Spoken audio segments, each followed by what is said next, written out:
Hi, this is Emi Meyer with the International Examiner, and I'm at the Mayor's Arts Awards Festival today. I'm standing here with Michael Killoren, the Director of the Mayor's Office of Arts and Cultural Affairs. Am I correct? It's your 5th year of organizing this event. That's correct. 5th year. How do you feel it went this year? I'm very pleased. I think it was fantastic. I'm really proud of the range of recipients who are being honored today. I think that has been our intention all along, is to create an annual event that really honors and recognizes artistic achievement in this community, the full broad range. And in fact, I think we had 4 recipients the first year. In fact, we had 7 today.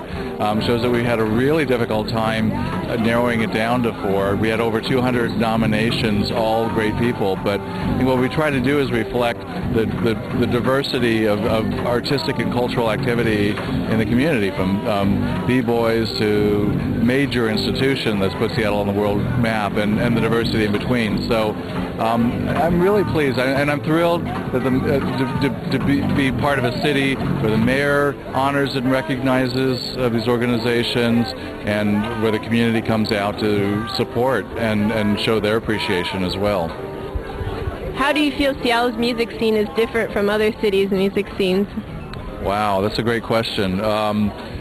I just think there's something, and one of the recipients said there must be something that's in the water in this city that just makes it such a fertile place for artistic expression, because I think what Seattle has done in music and in dance and in visual art and in theater is really created some kind of a unique identity and something very unique. So just as there have been waves of music in jazz and grunge, I think Seattle's putting its own mark on music and styles today, and will continue to do as long as the city continues to support a thriving and healthy cultural environment. I think we'll continue to do that. How do you make sure you address the diverse demographics of the city as you support the arts? Okay.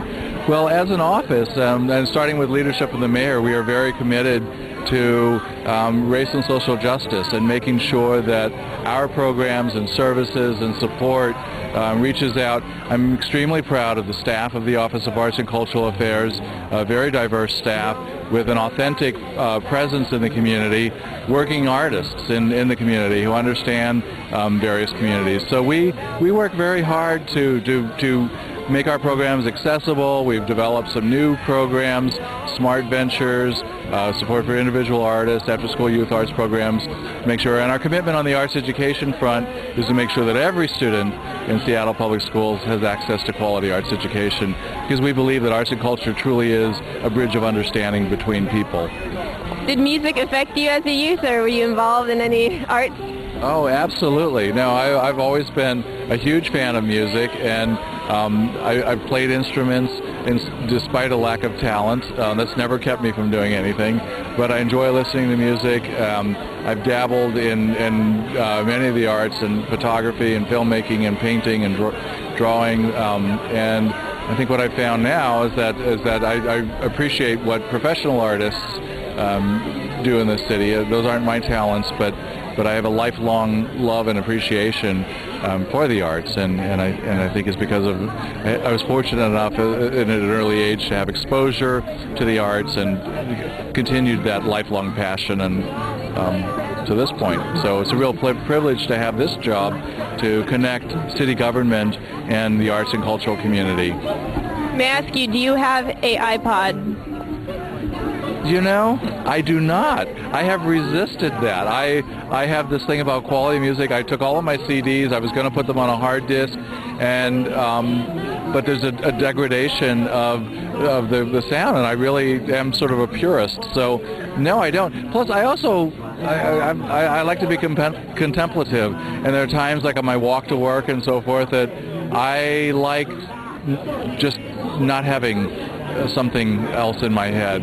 I love music. I try to listen to music an hour a day. I think it's so important, but I don't have it in my ears all the time. Sorry.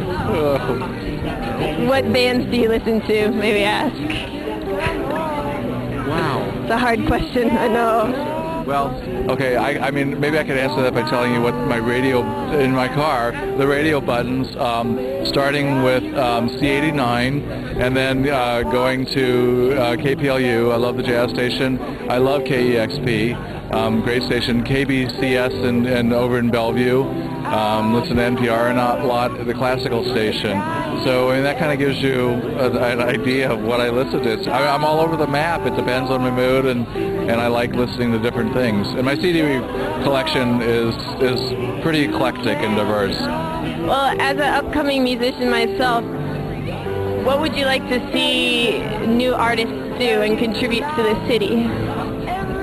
I think it's important for artists to feel appreciated in this city and to connect with the larger community. And I think this event actually tries to do that. I think a lot of artists work in isolation, and I think it's important whenever there's an opportunity to come together and realize that you're part of a much larger community, and especially if there's an opportunity to connect with artists from other art forms. You might not, musicians tend to stick with musicians, and so I think to really, encourage everyone to mix it up. Thank you very much. This is Emi Meyer with the International Examiner, and I had the honor of speaking with Michael Killoren, the Director of the Mayor's Office of Arts and Cultural Affairs. Thank you. Thank you, Emi.